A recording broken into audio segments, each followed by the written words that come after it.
ما به اونها اجازه نخواهیم داد که از این جنایت بزرگی که انجام دادن زندگی برای اونها تلخ خواهد شد بدون تردید.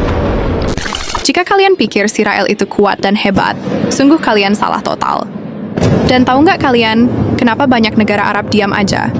Baginda Nabi Muhammad pernah bersabda, nanti di akhir zaman umat Islam menjadi mayoritas di muka bumi. Mereka banyak tapi nggak bersatu untuk membela saudaranya yang dizolimi Zionis.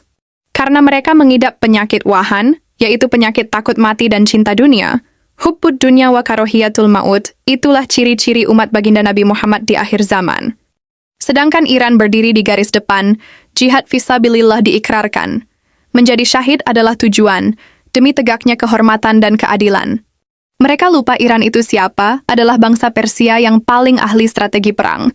Dari zaman nenek moyang mereka, pernah menaklukkan Yunani hingga Romawi. Jadi saat ini yang dilakukan Iran bukanlah yang terbesar, hanya sebagai permulaan. Rudal sijil seberat 23 ton itu hanyalah hadiah pembukaan saja. Belum rudal Syahid, rudal Fatah hypersonic, dan nuklir Khaybar. Yang muncul, baru rudal sijil jenis balistik. Iron Dome yang katanya paling canggih sedunia, tembus dengan sangat mudahnya. Iran sedang menunggu dan mancing, biang keroknya supaya bergabung dengan musuh, biar mudah menghancurkannya sekalian dalam satu serangan aja. Saya yakin kalian pasti paham, siapa aja ketiga negara yang menyuplai uang, senjata, dan obat-obatan buat bangsa setan. Namun di belakang Iran, sudah standby 3 malaikat pelindung, yaitu Korea Utara, Rusia, dan Cina, yang sudah siap meluncurkan rudalnya. Jikalau ketiga negara ikut menyerbu Iran, yaitu Mamarika, Papanggris, dan Opancis, Iranian atau Persian tak mengenal mundur dalam perang. Berapapun jumlah musuhnya, ini baru pemanasan, perang yang sesungguhnya belum dimulai. Hanya percikan-percikan bintang kecil yang berterbangan dan bertaburan, namun mampu bikin musuh kelabakan. Bangsa Persia dahulu adalah Iran di zaman sekarang.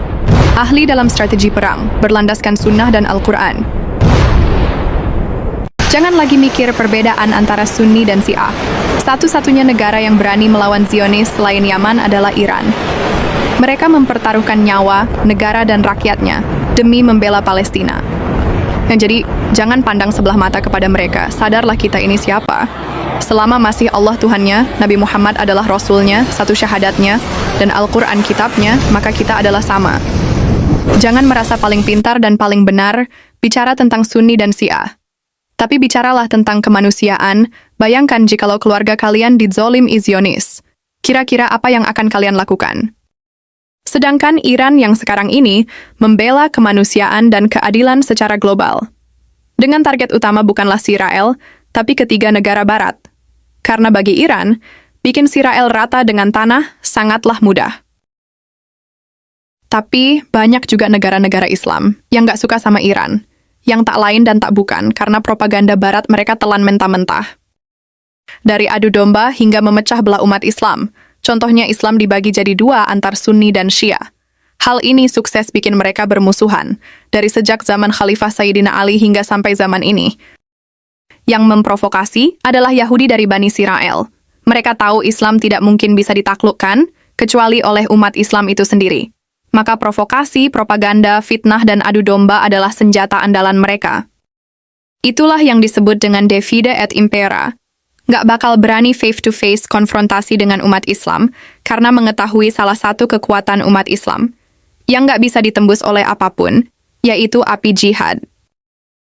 Jikalau api jihad sudah membara, maka umat muslim gak akan takut mati dan pantang menyerah.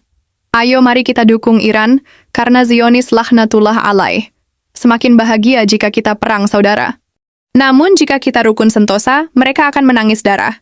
Jadi, bisakah kita semua rukun dan bersahabat satu sama lainnya? Tulis pendapat kalian di kolom komentar. Bluduru pamit, kita ketemu lagi di video selanjutnya. Terima kasih.